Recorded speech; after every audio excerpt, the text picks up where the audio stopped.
Style orang Indonesia menjawab pertanyaan itu gimana pertanyaan? Sehat Pak, sehat. Sudah makan belum? Belum. Mengerti? Mengerti. Tidak mengerti? Tidak. Itu style orang Indonesia. Gimana pertanyaan? Baik Bapak Ibu yang dirahmati oleh Allah Subhanahu wa taala. Sesuai janji saya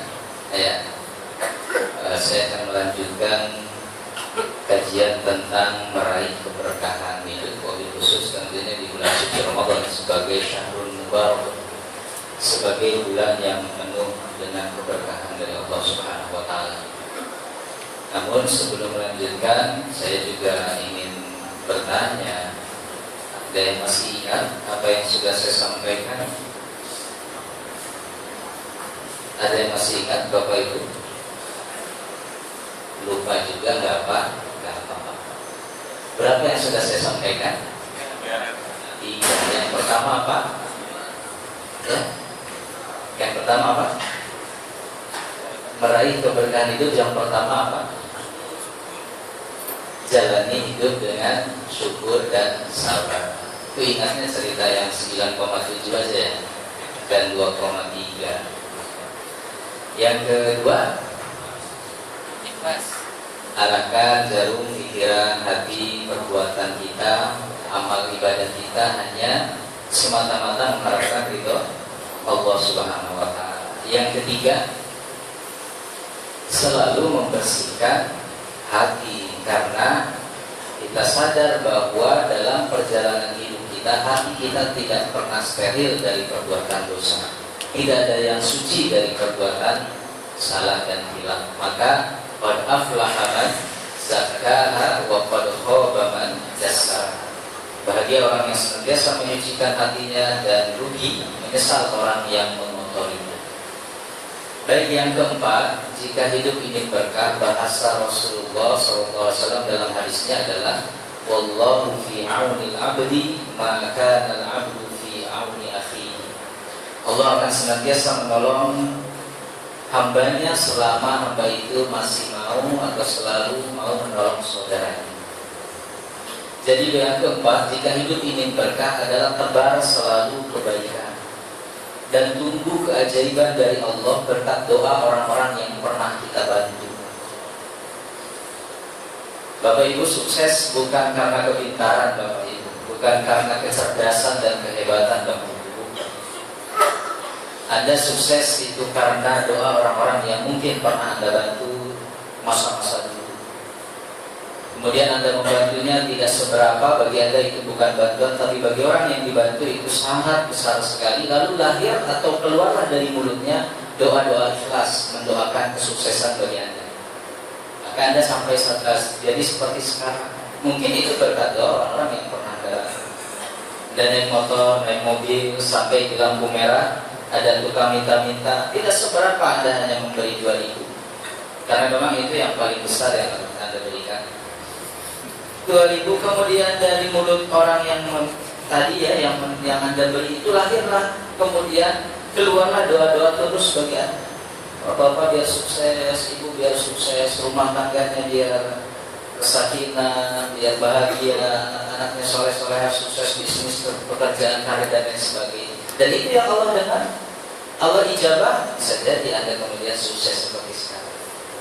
Itu kepada orang lain. Tapi ada yang lebih membawa keberkahan. Saya selalu mengatakan begini, Bapak Ibu kalau masih punya kedua orang tua, gembirakan. Tapi ketika kedua orang tua kita meninggal, kita sedih itu bukan karena kita berpisah sama dia, sama kedua orang tua kita, tapi kita sedih karena kita kehilangan salah satu pintu keberkahan, yaitu doa orang tua. Doa orang tua itu mustajab, bukan mustahil. Mustahil katanya.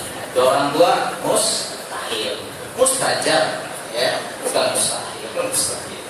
Doa orang tua itu mustajab ya.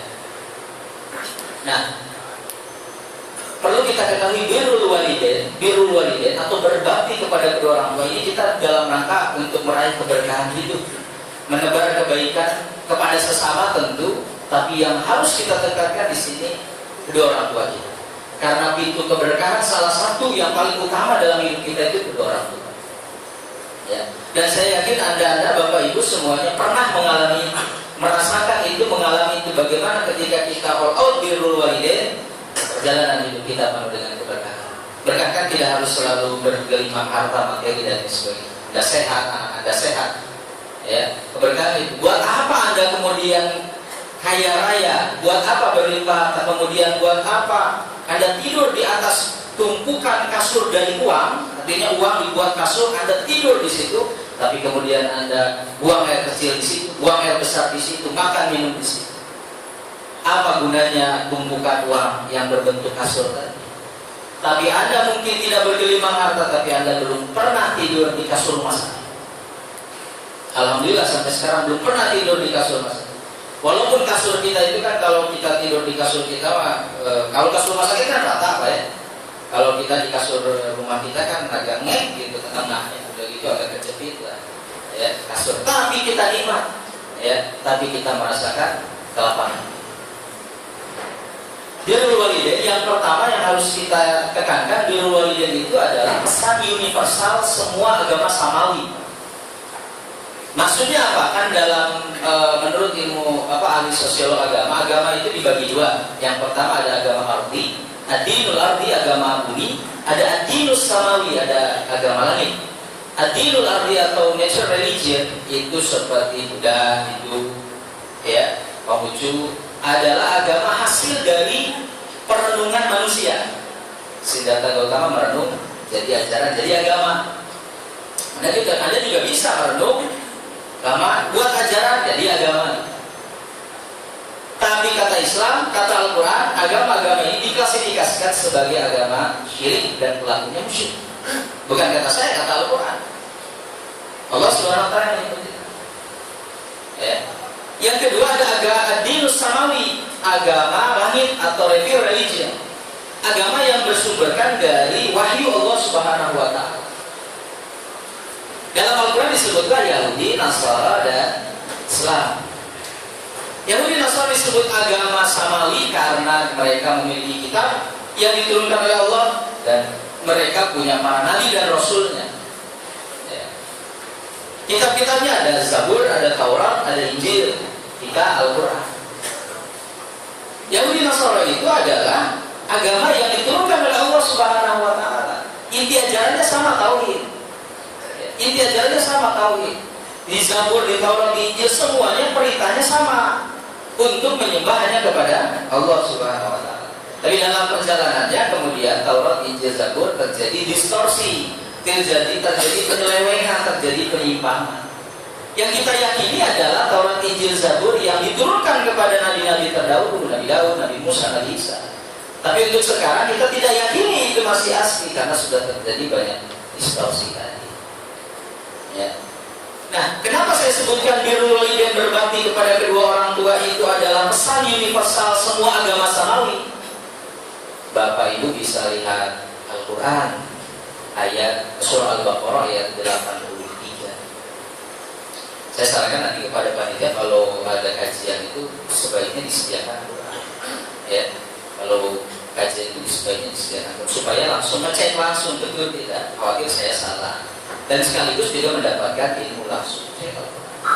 Makanya saya kalau mengaji kajian suka kasihan sama jamaah yang tidak bawa catatan, lebih kasihan lagi yang tidak bawa mushaf, lebih kasihan lagi yang musyawarah diaku sama dia. Pasti nih sama saya dibukain, harus sama dia aja sampai akhir pengajian sama dia. Ini yang punyanya itu dicari, karena harus sama dia aja dicari. Tapi nggak dikembaliin lagi. Maksudnya selama pengajian, sudah pengajian berakhir, Pak makasih ya Quran. Dalam surah Al-Baqarah ayat 83 Allah berfirman, wa a'udzubillahi minasyaitonir rajim, wa id akhadna mitsaqa bani Israila la ta'buduna illallah. Dan kami telah mengambil perjanjian dari Bani Israel agar kalian Bani Israel tidak menyembah selain kepada Allah. Wa bil walidaini ihsan, dan hendaklah kalian berbakti kepada kedua orang tua. Pak, Bani Israel siapa? Siapa Bani Israel? Umat Nabi Musa. Yang kita tahu Bani Israel itu umat Nabi Musa. Baik, kita lihat sejarahnya. Nabi Ibrahim punya anak dua, Pak. Siapa namanya? Nabi Ismail dan Nabi Ishak. Nabi Ismail oleh Nabi Ibrahim ditempatkan di Mekah, maka lahirlah kemudian bangsa Arab. Lahirlah dari Nabi Ismail itu Nabi Muhammad SAW. Nabi Ishak oleh Nabi Ibrahim ditempatkan di Yerusalem atau Palestina. Lalu lahirlah dari Nabi Ishak itu Nabi Yakub. Nabi Yakub punya anak 12 laki-laki dan 1 perempuan. Istrinya 2 Nabi Yakub itu, 4 Nabi Yakub itu. Tapi dari 2 ini kemudian lahir namanya Leah dan juga Rahel atau Rahil. 12 anak laki-laki dan 1 anak perempuan. Salah satu yang kita kenal siapa Nabi Yakub anaknya? Nabi Yusuf, Benyamin, tanpa Su'eb, Benyamin, ya. Kemudian Naftali dan Yehuda, Yasahir, Jad, kemudian Ashir, Simeon atau Samun. Ya. Saya hafal 9 aja. Aslinya 9 ada cuma Yusuf. Ya, ada yang belakang, Ustaz cuma 9. Pasti penting ada cuma 1 Yusuf. Saya masih 9. Jadi itu ya anak Nabi Yakub. Yang terkenal Yahuda. Dari Yahuda inilah lahir bangsa Yahudi. Ya.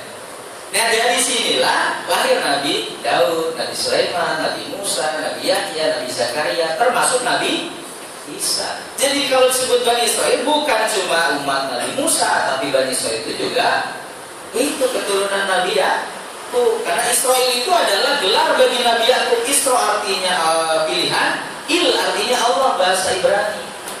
Jadi kalau disebut Bani Israel itu sebenarnya keturunan Nabi Ibrahim juga, tapi dari Nabi Ishak. Jadi itu Bani Israel. Apa kata Allah? Kami telah mengambil perjanjian dari Bani Israel bahwasanya hendaklah kalian menyembah hanya kepada Allah dan hendaklah kalian berbakti kepada kedua orang tua. Jadi saya yakin bahwa perintah berbakti kepada kedua orang tua bukan hanya ada dalam Al-Quran, tapi saya yakin ada dalam Zabur, dalam Taurat, dalam Injil. Karena itu disebutkan dalam Al-Quran dalam surah Al-Baqarah ayat 83. Yang kedua, birrul walidain, mendapatkan keberkahan dalam hidup kita dengan birrul walidain. Yang kedua, birrul walidain itu ibadah, posisinya letaknya itu setelah atau nomor 2 setelah Allah Subhanahu wa taala, menyembah kepada Allah. Dalam surah Nisa ayat 36 Allah berfirman, "Wa'budullaha wa la tusyriku bihi syai'a wa bil walidaini ihsan." Di samping ayat tadi 83 Al-Baqarah. Menyembahlah kalian kepada Allah dan jangan kalian persekutukan Dia dengan sedikit pun, dengan sesuatu apapun, dan hendaklah berbakti kepada kedua orang tua. Posisi orang tua, berbakti kepada kedua orang tua itu satu ibadah yang paling utama setelah menyembah kepada Allah Subhanahu wa taala. Bahkan Rasulullah SAW pernah didatangi oleh sahabat, "Ya Rasulullah, saya mau perang." Kata Rasulullah, "Kamu masih punya orang tua? Kedua orang tua?" "Masih ya Rasulullah. Tapi tinggal ibu saja karena ayah saya sudah meninggal." Maaf, kata Rasulullah, "Fafiha jihadun." Maka pada ibumu itu ada jihad. Artinya dia dilarang untuk ikut perang, tapi urus rawat ibu kamu, karena itulah jihad juga. Padahal kita tahu jihad di jalan Allah, pertempuran di medan pertempuran ya, gugur syahid itu kita tahu pahalanya surga. Tapi Allah Subhanahu wa taala, Rasulullah kemudian menyebutkan ada orang tua, ada, tinggal ibu. Di ibumu itu ada jihad. Jadi dari orang tua spesifik lagi kepada ibu, Pak. Orang tua tadi posisinya setelah Allah Subhanahu wa taala. Kalau di orang tuanya siapa yang lebih tinggi derajatnya, yang lebih harus dimuliakan? Siapa? Ibu. Dalam Al-Quran surah Luqman ayat 14 Allah berfirman, "Wa wassaynal insana biwalidayhi." Kami wasiatkan, kami perintahkan manusia agar berbakti kepada kedua orang tua. Bapak disebut tidak? Ayat di ayat ini Bapak disebut tidak? Ya? Jawab, ya Pak. Bapak disebut tidak? Ada yang bilang tidak, ada yang bilang disebut. Disebut tidak dalam ayat ini? Disebutkan biwalidayhi kepada kedua orang tua. Masa Bapak nggak disebut Ustaz? Emangnya ibu bisa ambil sendiri? Kan harus ada kedua orang tua. Berarti Bapak disebut di sini ya.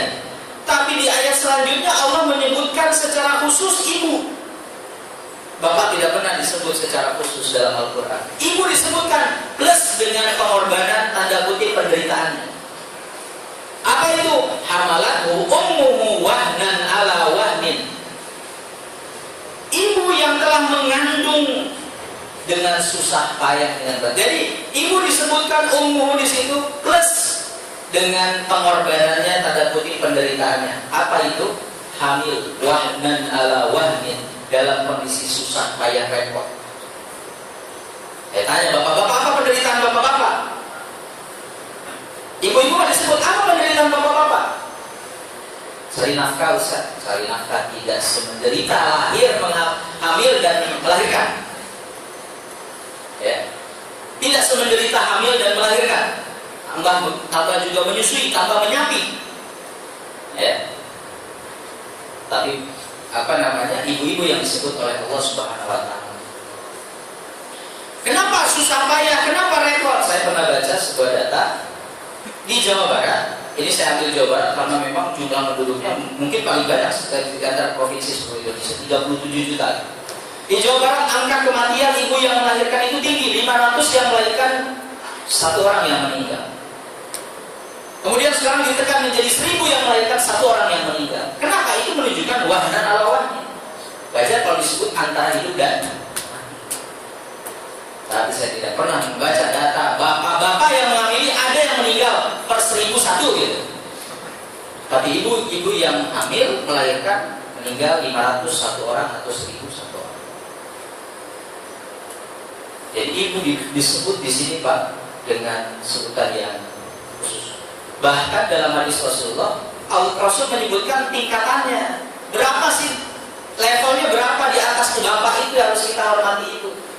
Kata Rasulullah, sahabat bertanya, ya Rasulullah, siapa yang harus saya pergauli dengan baik di dunia ini? Kata Rasul, ibumu. Yang kedua ibumu, yang ketiga ibumu, baru bapak. Dalam hadis 3 level disebut di antara dibandingkan bapak. Ya. Saat ini saya sedang membela ibu-ibu. Ya. Jadi di dalam hadis 3 level di dalam Al-Quran yang disebut penderitaan pengorbanannya di hadis khusus 3. Bahkan ada hadis yang menyebutkan dan para ulama membolehkan kalau kita sedang sholat ada panggilan ibu boleh dibatalkan. Misalnya Pak Agus lagi sholat, maaf kalau ada kesalahan. Pak Agus tuh lagi sholat, Allahu Akbar. Dipanggil sama ibunya, Gus.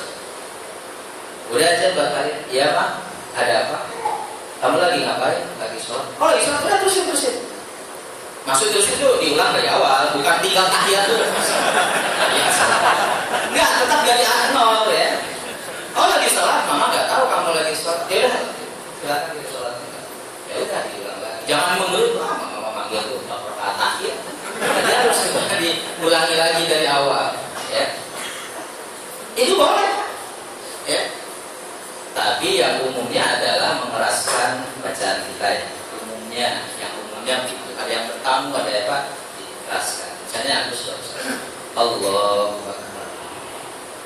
Agus, Sami Allahu Akbar. Masih manggil dia Agus, Rabbana walakal hamdu. Masih manggil juga Agus, At-tahiyyatul mubarak. Kalau itu si nyentak itu tidak boleh. Biasa saja Allah Sami Allah ini kerasukan. Ini tidak sambil nyentak ya. Itu tidak. Tapi menunjukkan betapa mulianya seorang birrul walidain bisa membuka pintu keberkahan dalam hidup. Ada sebuah kisah nyata. Saya punya kakak kelas kuliah di ITB. Saya Mesir, beliau di ITB. Kemudian cerita ketika kuliah di ITB itu ayahnya meninggal. Walaupun dia dapat beasiswa, akhirnya dia harus berjibaku untuk menyekolahkan adik-adiknya dan membiayai hidup orang ibunya. Dari situ dia berazam, saya pengen kalau birrul walidain khusus kepada ibu, karena waktu itu masih ada. Dan saya ingin menyekolahkan adik-adik saya. Akhirnya dia jadi mahasiswa abadi di ITB-nya. Sambil jualan di Bandung, sambil jualan combro, sambil jualan balap-balap, apa yang dia bisa, keliling apa, keliling. Yang penting bisa anak adik-adiknya di sekolah. Sampai kemudian lama selesai, adik-adiknya sudah selesai, sarjana bahkan sudah menikah, dia belum menikah. Padahal menikahnya itu kalau nggak salah saya tidak sempat aja 35-36 tahun. Ya, ini tentu kabar gembira bagi yang telah menikah. Ternyata ada teman gitu. Ya. Nah, ketika disuruh menikah oleh ibunya, ya, nah kamu tuh nikah dong adik-adik, kamu sudah selesai sarjana, sudah menikah, kamu belum menikah. Akhirnya dia mengatakan kepada saya, Ustaz, saya sebenarnya tidak mau membawa calon istri untuk saya itu ke ibu saya. Lalu saya minta persetujuan beliau karena sayang, kasihan sama saya, beliau menyetujui, padahal tidak saya tidak mau begitu. Ustaz. Karena saya sudah kadung, sudah terlanjur birrul walidain, saya mengatakan kepada ibu saya, dia manggilnya mak. Sekarang saya ikut pilihan mak aja milihin buat saya, ya, mak aja milihin. Kalau dapat hari ini besok harus nikah, saya siap. Yang penting syarat dan rukunnya terpenuhi. Yang penting perempuan, mak. Ya kalau laki-laki banyak di kantor. Yang penting perempuan. Pokoknya gimana pilihan mak? Yang penting soleha. Saya ikut. Alhamdulillah, karena nurut tadi sudah diruluin. Itu kan suami ibunya. Sampai sekarang rumah ibunya itu sudah direnovasi, yang tadinya dulu reot sudah dibaguskan, dia juga adik-adiknya. Pokoknya memang hidupnya total untuk birrul walidain. Nah, saya melihat ini bisa nyata dan mungkin dialami oleh bapak ibu. Bagaimana kemudian berbakti kepada kedua orang tua itu bisa membuka pintu keberkahan seluas-luasnya di dunia dan akhirat. Kenapa, Pak? Karena ada ibadah yang hanya bisa menembus ruang seperti sholat fisik, ya. Tapi kalau bapak-bapak sudah meninggal kan tidak ada kewajiban lagi sholat. Tapi ada ibadah yang bisa menembus ruang dan waktu. Birrul walidain. Kalau orang tua kita masih ada, berarti isi ruangnya, fisiknya. Tapi ketika orang tua kita sudah tidak ada, sudah meninggal, apa kemudian hilang kewajiban kita? Tidak. Ya. Ternyata tetap ada kewajiban kepada kedua orang tua, walaupun beliau berdua sudah meninggal. Jadi orang tua, ibadah kepada orang tua, maksud ibadah di sini berbakti, memuliakan, itu adalah ibadah yang bisa menembus ruang dan waktu, fisik dan ruhnya. Nah, kita yakin ruh orang tua kita walaupun sudah meninggal, ruh fisiknya yang hancur, tapi ruhnya itu masih hidup dalam genggaman Allah Subhanahu Wa Taala. Itu kita yakin. Dan itu kan ada perintahnya dari Rasulullah SAW. Bagaimana cara aku birrul walidain kepada orang tuaku yang sudah meninggal, ya Rasulullah? Satu, kata Rasulullah, mendoakan. Yang kedua, melanjutkan amal-amal baiknya, cita-cita baiknya. Misalnya di sini ada Pak Hasan misalkan, dia punya orang tua. Nah, ibunya yang terakhir meninggal itu punya niat baik. Dan mama punya tanah 5.000 meter, pengen dibangun masjid. Ternyata tidak sampai keburu meninggal. Nah, lanjutkan. Oh, si mamaku dulu masih itu pengen punya cita-cita karena yang 5.000 meter dibangun masjid. Jangan, itu harus dilanjutkan karena ini perbuatan baik yang wajarnya. Dan ngalir kepada ibu kita, walaupun ibu kita sudah meninggal. Jangan kemudian misalnya si mama itu punya niat baik gitu, iya, kamu punya tanah 5.000 meter di kampung ini, kayaknya cuma pengen bangun Hard Rock Cafe, ya, atau tempat buat nongkrong, diskotik misalkan. Itu nggak usah diikuti, ya.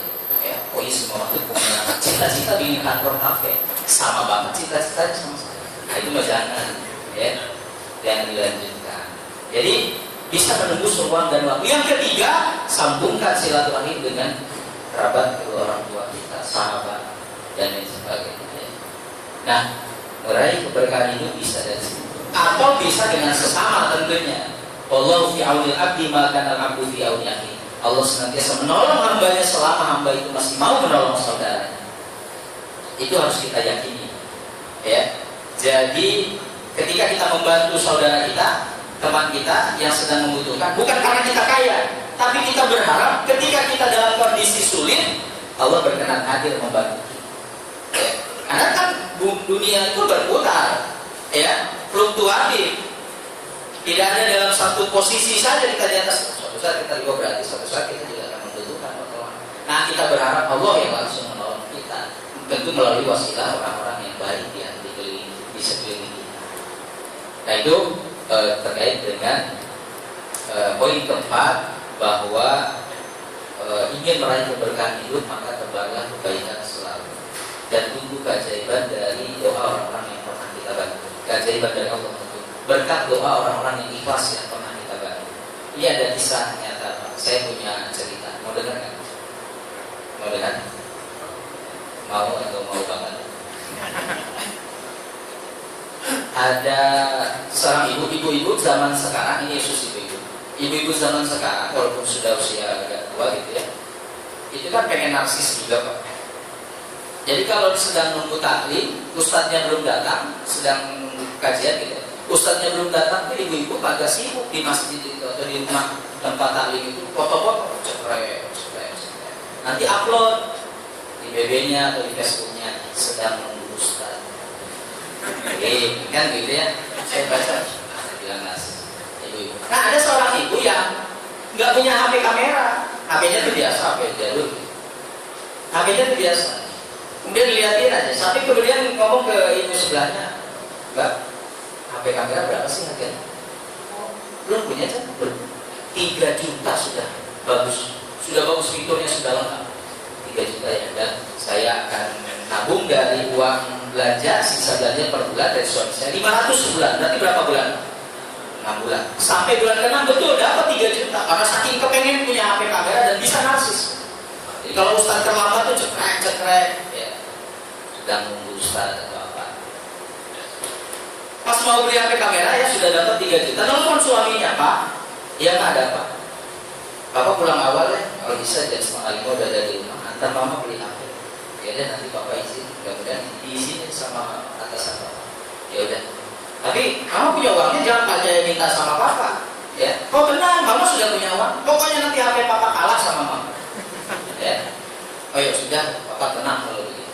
Dan begitu tutup telepon, gak lama ada yang salah itu ke rumah ibu ini. Suami juga sudah tutup telepon di kantor. Assalamualaikum warahmatullahi wabarakatuh, masih buka? Oh, Mang Wawan itu dari Soreang, Bandung. Ya. Mawar, apa kabar? Masuk Mawar. Duduk ya, karena ini orang Sunda. Ya. Begitu duduk, ngobrol ya, basa-basi, Mawar itu. Neng, karena ini keponakan. Kamu belum tahu berita? Mama kena musibah. Berita apa? Belum tahu, enggak ada kabarnya. Bicicin itu dirawat di rumah sakit. Bicicin itu suami istrinya Mang Wawan. Mang Wawan tadi dari mana, Pak? Soreang, dari Pak. Harus jelas pelaku. Ya. Nah, setelah itu belum tahu, nggak ada kabar ke saya ke suami, kata si istrinya itu apa perempuan ini. Ya di sini itu sakit, dirawat sudah seminggu, tapi besok sudah bisa pulang. Tapi mama kesulitan dana ya. Mama masih kurang uang 3 juta. Mama bisa nggak pinjam aja dari pinjam. Nanti mama akan ganti setiap bulan dari uang pensiun mama 100.000. 30 bulan. Ya. 30 bulan. Terus sabar. Tanpa ada tambahan apa-apa lagi 30 bulan ya. 3 juta. Bingung tuh. Kepikiran si ibu ini, kalau saya kasih, saya tidak bisa jadi narsis. Kalau enggak dikasih, saya tega banget sama bapak sendiri, sama diri sendiri. Akhirnya dia bismillah. Saya punya uang 3 juta. Langsung dikeluarin. Padahal itu yang buat beli HP. Dikeluarin dari lemari di kamar. Gak usah pakai ganti 100.000 lah per bulan lagi, cuma 100.000 lagi 30 bulan. Pokoknya ini ikhlas saya kasih ke mama, bawa, kemudian tembus administrasi rumah sakit, dijicil dia pulang, dirawat di pemulihan di rumah, biar ngumpul lagi sama mama dan keluarga. Itu Mak Agus itu sambil berkaca-kaca. Ini benerannya nggak sih? Beneran nggak sih? Alhamdulillah syukur. Ya udah mama makan dulu. Saking gembiranya Pak, nggak mau makan Pak. Pengen langsung pulang lagi ke Bandung. Di mana di Bandung? Saya cuma ngetes saja, ngantuk tidak. Begitu pas bisa tawarin makan gak? Oh ini minum teh manis ya udah minum sedikit. Mama pulang dulu, salam buat suami kamu. Udah maafin ya, kami baru tahu kabarnya kalau nanti kita ke Bandung, insya Allah kami akan parkir di tempat Mang Bis. Ya udah pulang. Kita nggak tahu itu Mang Wawan itu ngedoain apa kepada keponakannya di jalan. Mana Mang Wawan itu musafir, mana dalam kondisi terdesak. Apa mungkin doanya ditolak sama Allah? Dengan ikhlas, sambil megang itu uang 3 juta kebayang, sambil berlinang air mata berdoa kepada Allah dengan ikhlas mendoakan keponakannya, saya yakin doanya tidak ditolak oleh Allah Subhanahu wa taala. Ternyata di dalam kemudian suaminya datang. Pas melihat istrinya belum siap, "Mama kenapa Kak? Tadi katanya mau dianterin beli HP. Papa udah minta izin, sekarang Mama belum juga siap." Gak jadi Pak. Kenapa gak jadi? Cerita. Kasihannya Mama Agus. Padahal gak suruh nunggu Papa dulu, pengen ketemu aku. Ya udah saking gembira mungkin buru-buru katanya takut di semalaman dan besok pengen ke rumah sakit. Ya udah Mama kasih. Ya yang uang itu uang tabungan Mama untuk beli HP Mama kasih. Alhamdulillah Mama baik sekali. Insyaallah Allah ganti. Kata suaminya. Ya Insya Allah mudah-mudahan. Kata suaminya kemudian tadi setelah Mama nelfon Papa, atasan Papa itu manggil ke ruangannya. Papa dikasih bonus 6 juta cash. Ini beneran Pak? Cash 6 juta. 6 juta Pak? Tadi tetangga sebelah nelfon, nanyain udah belum beli HP-nya? Belum. Kata yang tetangga sebelah, dia nggak usah Mama 3 juta, 2 juta juga HP sudah bagus kamera. Jadi Pak, sini 2 juta, yang 4 juta buat beli perhiasan. Double ya, yang 2 juta buat HP, 4 juta dapat buat perhiasan. Kata suaminya tuh,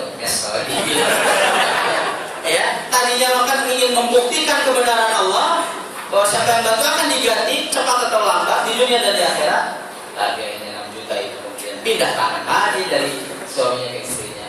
Nah, jangan sampai kita para ibu terutama kalau datang keluarga suami itu ngomel, keluarga papaku semuanya sama, datang ke sini itu cuma mau minjem uang padahal mau minta.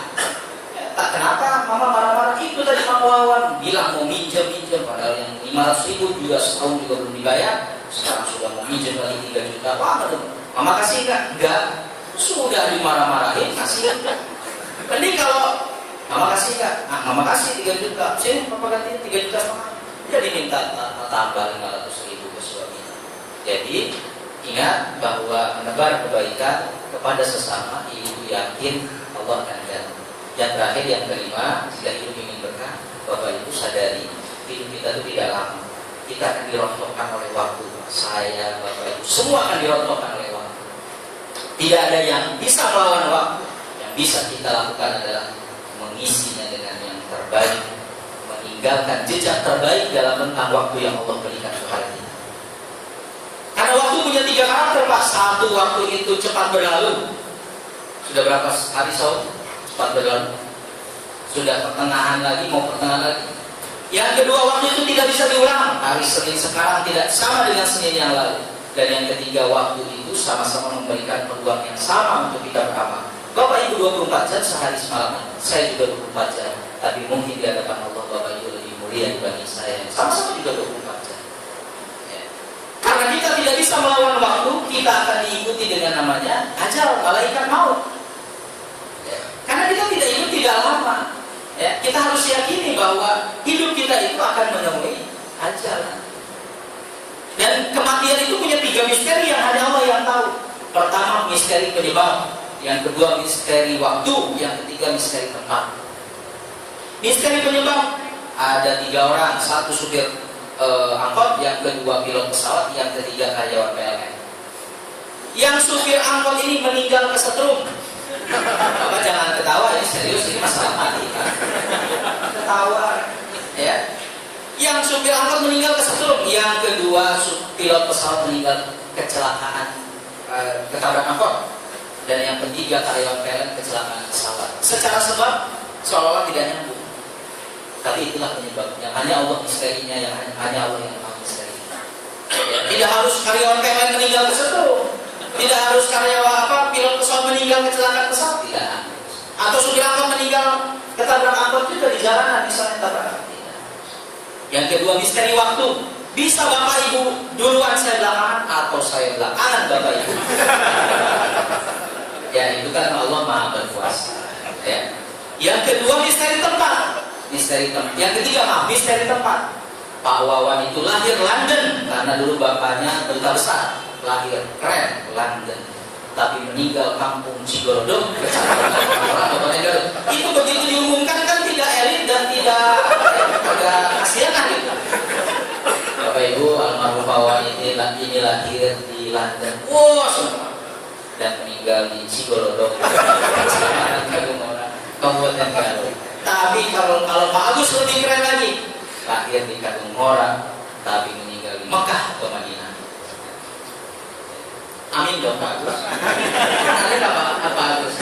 Anda dan dia kalau saya suka nyebutnya Pak Agus saja nggak mau mengaminkan. Anda itu tidak mendapat keberkahan dalam ya. Itu yang. Jadi Bapak Ibu, karena hidup kita tidak lama, tinggalkan jejak yang terbaik. Jejak yang terbaik itu disebut husnul khotimah. Ya, husnul khotimah itu tidak dengan harta materi.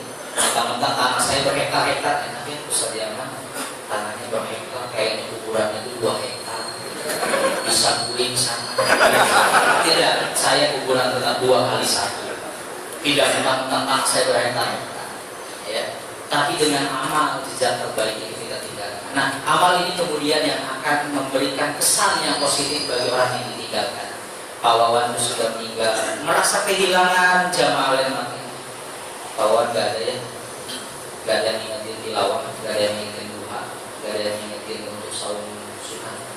Kehilangan saya. Di rumah tangganya juga kehilangan istrinya. Dipanggil anak-anak yang laki-lakinya, anak-anak saya, anak-anak Umi, anak-anak mama. Kalau kamu mau menjadi suami atau istri kelak, contoh papa kamu.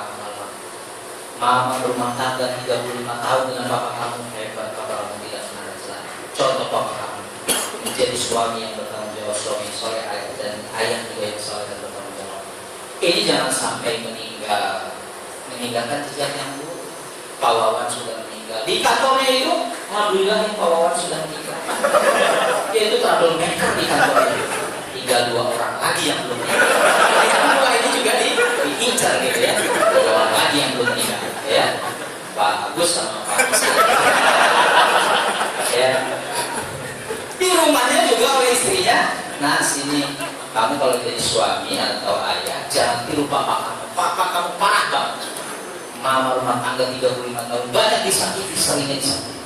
Alhamdulillah papa kamu sekarang sudah meninggal. Itu pertolongan Allah kepada mama. Jadi dianggap meninggalnya papanya itu suami dianggap pertolongan Allah. Kalau papa kamu masih ada rasanya mama sudah tidak kuat. Jadi tidak meninggalkan jejak yang terbaik. Ya, makanya hidupnya itu kan tidak. Berkah hidup kan bukan hanya umur saja, Pak. Tapi umurnya padat berisi untuk taat kepada Allah Subhanahu Wa Taala. Rasulullah juga nggak panjang-panjang, umur 63 tahun saja. Ya kalau kita panjangnya seperti 950 tahun seperti Nabi Nuh, ya, padat berisi. Gitu. Tapi kalau udah 100 tahun maksiatnya 99 misalkan, gimana? Tapi masih untung 1 tahunnya kalau memang taat. Ya, tapi kalau terbalik husnul khotimah, yang 1 tahunnya taat, 99 tahun sampai akhir kemudian maksiat. Ya, jadi tidak bisa kita mengukur dan juga memvonis seseorang dia ahli neraka. Dia tidak akan dapat hidayah selama dia masih hidup. Peluang mendapat hidayah dari Allah sangat besar. Kita tinggal berdoa dan berusaha untuk mencarinya. Bapak Ibu, demikian yang bisa disampaikan pada kesempatan kali ini. Jadi sudah lunas tentang yang saya janjikan dan menyampaikan tentang keberkahan hidup. Saya ulangi, yang pertama arahkan jarum pikiran, hati dan perbuatan kita untuk semata-mata melakukan ridho dan akhirat. Yang kedua, jalani hidup dengan syukur dan sabar. Yang ketiga, selalu membersihkan hati karena sadar kita itu banyak salah, banyak dosa. Yang keempat, tebar selalu kebaikan dan tunggu keajaiban dari Allah berkat doa orang-orang yang pernah kita doa. Dan yang kelima, sadari hidup itu tidak lama, maka kita tinggalkan kehidupan dunia ini menuju kehidupan yang abadi dengan jejak terbaik, dengan amalan-amalan terbaik. Demikian yang bisa disampaikan. Mohon maaf jika ada kesalahan. Selamat melanjutkan aktivitas dan juga ibadah saumnya serta mengisi ibadah-ibadah lain dan kemudian ibadah-ibadah pada hari ini sampai akhir Ramadan. Semoga Allah SWT memberikan kekuatan fisik dan kepada kita. Aku lupa ya,